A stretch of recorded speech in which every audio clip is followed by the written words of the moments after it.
বুধবার বিহারের মুখ্যমন্ত্রী পদে শপথ নিলেন সম্রাট চৌধুরী। তিনি হলেন রাজ্যের প্রথম বিজেপি মুখ্যমন্ত্রী। এই শপথের আগে তাকে বিজেপির পরিষদীয় দলের নেতা নির্বাচিত করা হয়েছিল।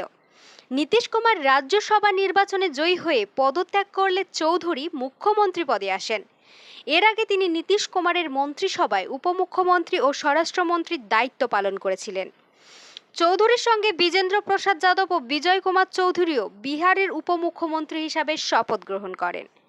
বিজেপি ও জনতা দল এনডিএ জোট হিসাবে বিহার বিধানসভা নির্বাচনে লড়লেও ভূমিধস জয়ের মাধ্যমে বিজেপি একক বৃহত্তম দল হিসাবে উঠে আসে।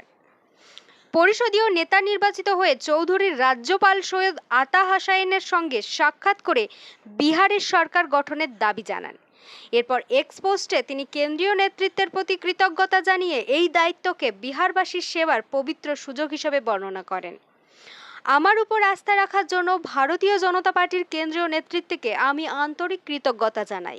এটি আমার কাছে কেবল একটি পদ নয়, বরং বিহারের মানুষের সেবা করার এক পবিত্র সুযোগ, তিনি যোগ করেছেন। নমস্কার।